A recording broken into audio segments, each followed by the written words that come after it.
orb strategy is currently one of the most popular trading methods for day traders because it offers an easy trade setup every single day of the week, and this works with any asset that you might trade. But whilst it's one of the most popular strategies, there are some very common mistakes that traders make when using it. So in this video, we are going to break down everything you need to know about the orb breakout strategy and how you can also combine it with smart money concepts to find the highest probability entries for your setups.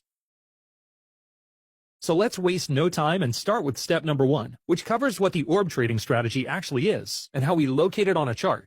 When people talk about trading the orb, they're referring to the abbreviation that stands for the opening range breakout. And as the name implies, this strategy involves trading the breakout of a range. But in terms of which range? We aren't talking about using the current external range liquidity levels. And this is because the range that is used for the orb strategy is found from one single candle. But more specifically, the first candle that is created after a new market session has opened. So let's explain how this works. One of the first things a trader learns about are market sessions, which are the hours during each day that the markets are open for trading within each region across the world. And the three main sessions consist of the London session, the New York session, and the Tokyo session. And whilst the orb strategy can work with any of these sessions, the New York session is by far the most favored to use for this strategy, due to the higher volume of liquidity that is injected into the market during these hours. So this is the session we are going to use in this video. But if you were to trade using another session, the method for trading the orb strategy would be the same. So now with the New York session highlighted, in terms of which candle we want to use for our orb range, we actually want to wait until the New York Stock Exchange opens at 9:30 a.m. And then all we need to do is sit back and let the first candle play out, because once this very first candle has closed, we will have our orb candle. And then in terms of marking out the range, we want to mark out our levels from the top and bottom wicks. And then the area within these levels is the range of the orb candle. But now you might be wondering which time frame we should be using to target this candle. But this is where you have a few choices, depending on your personal trading style. And this is because whilst we always use the first candle that forms after the 9:30 open, there are a handful of different orb ranges to choose from, based on which time frame you actually pick. For example, this candle here on the left is the first 30-minute candle, which would give us the 30-minute orb range. But on the other hand, if we chose to use the first candle of the 15-minute time frame, this would give us the 15-minute orb range instead. Then the same applies for the 5-minute time frame too. The first candle will give us the 5-minute orb. And as you can see, the main difference between using the orb on different time frames is the size of the ranges. The 30-minute time frame tends to have a much wider spread, whereas the 5-minute range is usually very small, which is why the 15-minute orb is the most popular among traders, due to its balance of risk and reliability. So this is the time frame we will use in our examples. But in terms of strategy, the method for trading the orb would be the same on any time frame. So now that we have covered how we identify the orb, let's move on to the next step, which breaks down how we can actually use it for finding trade setups.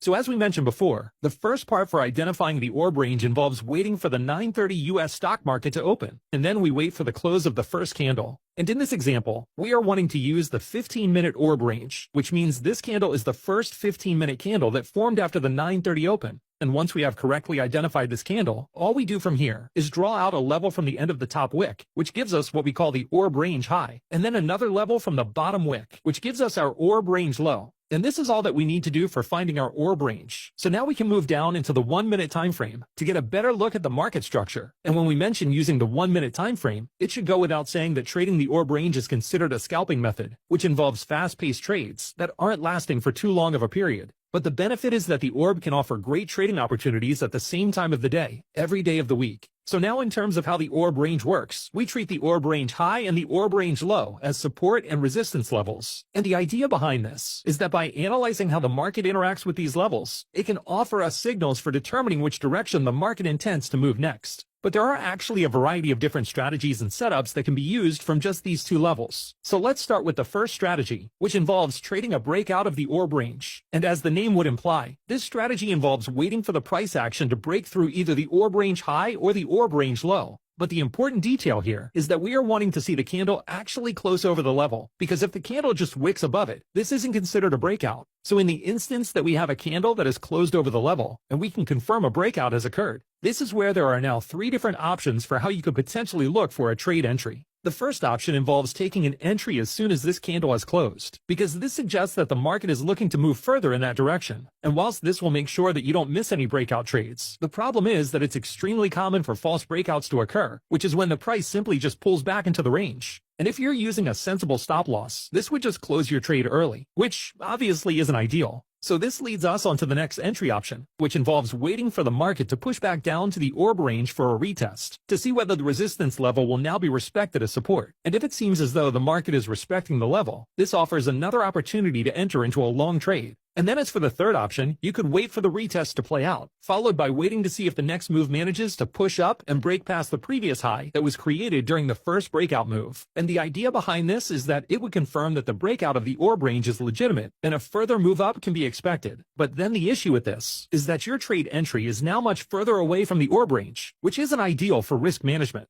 So in terms of trading an orb range breakout, these are the three popular methods, and each have their benefits and disadvantages as we mentioned. But for our preference, we like to use the second option, which involves trading the retest of the orb. And the reason behind why is because it allows us to incorporate smart money concepts to find setups that offer a much higher probability. But before we explain how we can do that, it's worth just mentioning that in these examples, we have shown the breakout of the orb range high. But if the market was to instead break through the orb range low, the whole process would be just the same, but it would instead be inverted, which in simple terms means we would be looking for a breakout to the downside instead of the upside. So with that covered, let's now move on to the next step, where we can look at how we can incorporate smart money concepts into our orb trading strategies.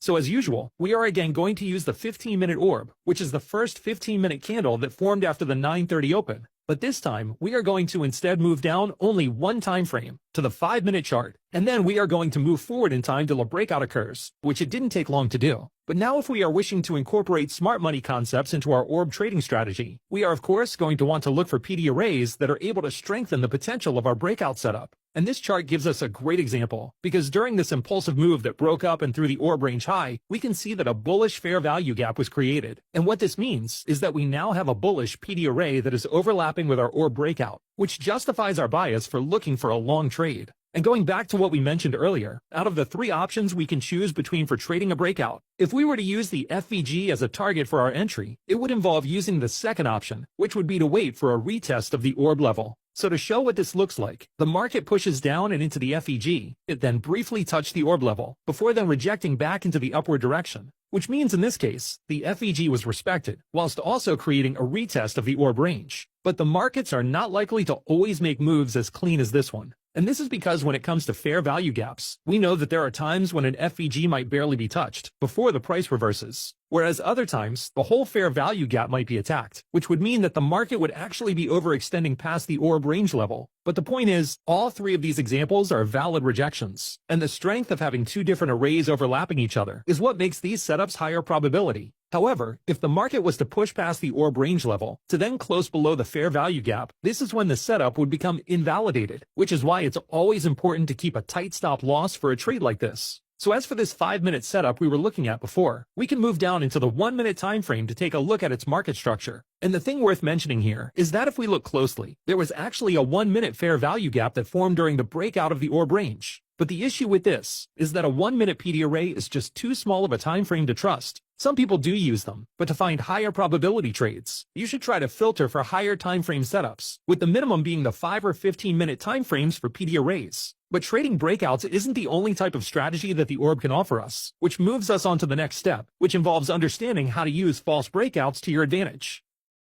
So here we have another example of a 15-minute orb range. And just from a quick glance, you should be able to see that this is an example of a false breakout, because during the second candle, we can see a long top wick, which tells us that at some point during the candle's duration, it had actually broken through the orb range high. But by the time the candle had closed, it was back within the range of the orb. And this might not seem like it means much, but depending on what happened during this failed breakout, there could actually be a potential trade setup. And in order to see how, we must move down to the 5-minute time frame. So now looking at the market structure on this lower time frame, we can see where the orb range was created, which was during the first 3 candles. And then we can also see where the false breakout occurred, as well as where the market fell back inside the range. But when observing the market structure for PD arrays, we can see that during the pullback move, a bearish fair value gap was created, which also happened to overlap with the orb range level. And this is useful to us, because in the same way that we can use a bullish fair value gap that overlaps with the orb level for a bullish setup, we can also use bearish fair value gaps to trade the orb level as an area of resistance. And in terms of how we would look to trade a setup like this, it would again involve a retest of the orb level. But this time, we are going to want to take a short entry from the bearish fair value gap, with the theory being that if the orb range high is currently being respected as an area of resistance, it's likely that the next move that we will see will be the market pushing further down.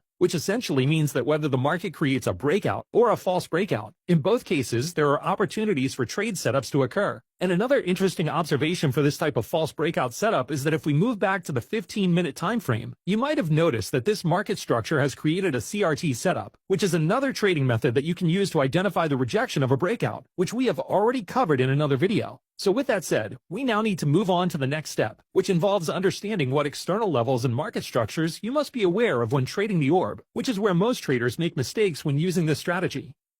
So here we have another example of a 15-minute orb, and when we move forward a few candles, we can see what seems to be a great example of a breakout. But the problem is, when we move up to a higher time frame and zoom out to look at the external market structure, we can see that the market price of this current candle is attacking the previous day's high. And the reason why this is something to be aware of is because, as we know, the highs and lows of previous daily candles are liquidity areas that the market routinely likes to target. And whilst it doesn't necessarily mean that the market will reverse when it hits this level, the point is that it needs to be treated as an area of interest, with caution for the possible outcomes that could occur. Because in this example, when we move forward in time, after the market pushed up to attack the previous daily high, instead of continuing higher, it creates a liquidity sweep, before then making a complete nosedive. And if it were the case that we were currently in a long trade, this is exactly the type of scenario that we would want to avoid. And to show how, if we now go back down to the 15-minute time frame to take a look at how this move played out, we can see that whilst the orb candle was originally respected, the draw on liquidity was the previous day's high, which meant that when that level was hit, it completely invalidated this setup on the lower time frame.